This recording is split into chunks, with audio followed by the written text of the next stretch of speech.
সমন্বয়ক এই মুহূর্তে সমন্বয়ক পরিচয়টা অনেক জায়গায় সম্মানের, আবার অনেক জায়গায় বিষয়টা হজমেরও না।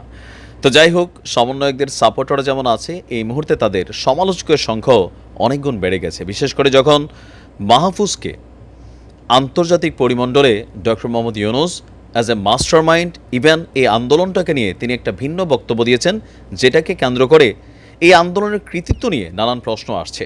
এরই মাঝখানে প্রশ্ন আসছে যে এই সকল কিছুর পেছনে মার্কিন যুক্তরাষ্ট্রের দায়ভার কত। এখানে যারা রাজনৈতিক বিশ্লেষক আছেন তারা নানানজন নানান রকম মত দিচ্ছেন, তবে সবচেয়ে বেশি যে মতটা আসছে সেই মতটা হচ্ছে বাংলাদেশে নতুন একটা রাজনৈতিক দলের আবির্ভাব ঘটতে যাচ্ছে।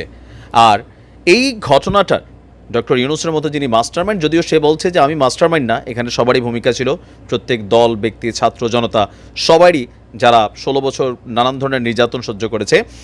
তো তারা কেন আসলে নতুন একটা রাজনৈতিক দল আসকে সেই দলকে ভোট দিবে, এটার সপক্ষে বেশ কিছু বক্তব্য দিয়েছেন।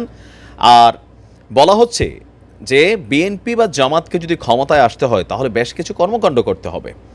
মাহফুজের দেওয়া বক্তব্য অনুযায়ী বিএনপিকে পরিশুদ্ধ হয়ে আসতে হবে। কেমন পরিশুদ্ধ?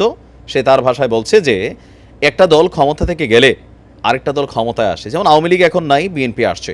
বাংলাদেশের বিভিন্ন জায়গায় ইতিমধ্যে বিএনপির বেশ কিছু কর্মকাণ্ড বিতর্কিত হয়েছে, যদিও দলের পক্ষ থেকে সর্বোচ্চ যিনি কমান্ডিংয়ে আছেন তারেক রহমান, মির্জা ফখরুল ইসলাম বা রিজভী সাহেবরা এগুলার ব্যাপারে আপনার অনেককে বহিষ্কার করেছেন, অনেককে বাংলাদেশের ইতিহাসে প্রথমবারের মতন দেখেছি দলের পক্ষ থেকে নিজের দলের কর্মীদের বিরুদ্ধে মামলাও করছেন, কিন্তু তারপরেও এই বিষয়গুলো স্বাভাবিক হচ্ছে না। এতে করে মাহফুজ মনে করছেন যে দুই একজন মানুষ পরিশুদ্ধ হলে হবে না, পুরো দলটাকে পরিশুদ্ধ করতে হবে। যে একটা সরকার বিদায় হলো, আমরা আবার বসবো, বিভিন্ন জায়গায় চাঁদাবাজি, টেন্ডারবাজি, দখলদারিত্ব, প্রশাসন থেকে শুরু করে একদম ল বা গ্রাসরুট লেভেল পর্যন্ত যে পরিবর্তনগুলো, সেগুলো বিএনপিকে করতে হবে। মানুষ কেন তৃতীয় শক্তিকে ভোট দেবে? কারণ জনগণের একটা বিরাট অংশ এই দৃশ্যপটকে দেখতে চায় না।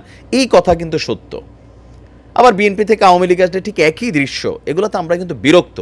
তবে জামাতের ব্যাপারে কথাটা কি? জামাতের এবার কিন্তু একটা টার্নিং পয়েন্ট আইনা ফালাচ্ছে আপনার এই সমন্বয়করা। জামাতকে ঐতিহাসিক দায়ভার কোনটা?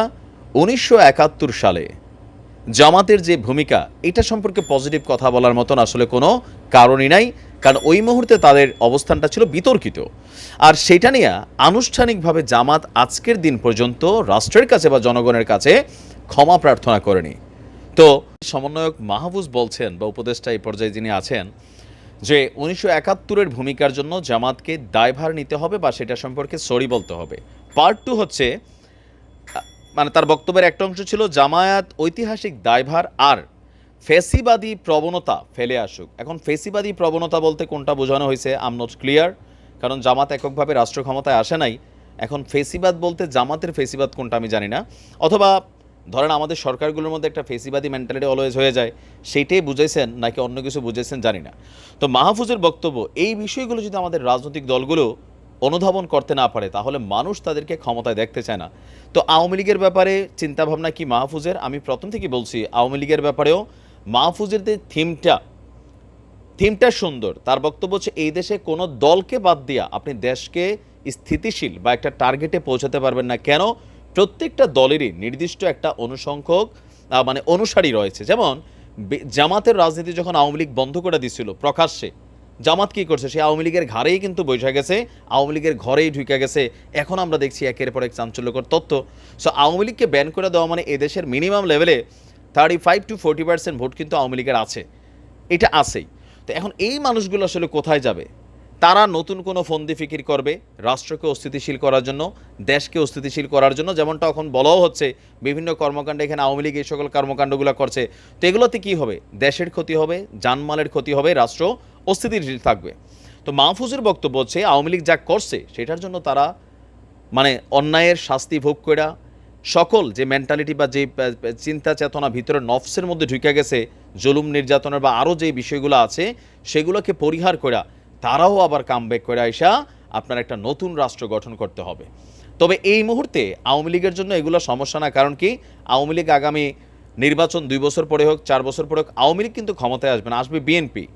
এখন বিএনপির জন্যই হচ্ছে মূল হেডেক আপনার যদি নতুন কোনো রাজনৈতিক শক্তি আসে।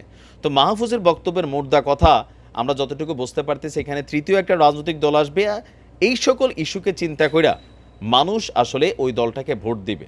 এখন সেই দলটা কিভাবে সাজাবে, কে দলটার প্রধান হবে, কিভাবে কি করবে, সেটা আসলে এখন অনেকটা অস্পষ্ট, যেহেতু এটা লম্বা সময় তারা হাতে পাচ্ছে।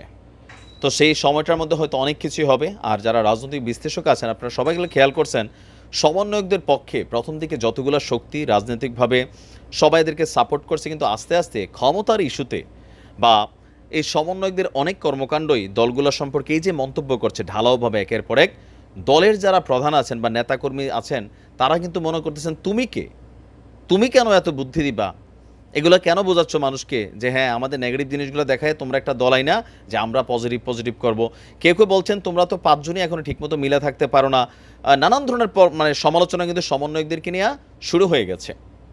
তো সেই জায়গা থেকে নতুন একটা রাজনৈতিক দল করে বাংলাদেশের প্রেক্ষাপটে ক্ষমতায় যাওয়া বা মাঠে টিকে থাকা, এতক্ষণ আপনি সাধারণ ছাত্র, যে আপনি রাজনৈতিক দল গঠন করবেন, রাজনীতির মোকাবেলা রাজনীতি দেওয়া হবে, সেখানে নানান ঘটনা ঘটবে, তো সেটার সাথে আর জনগণকে কানেক্ট করা কিন্তু সোজা হবে না।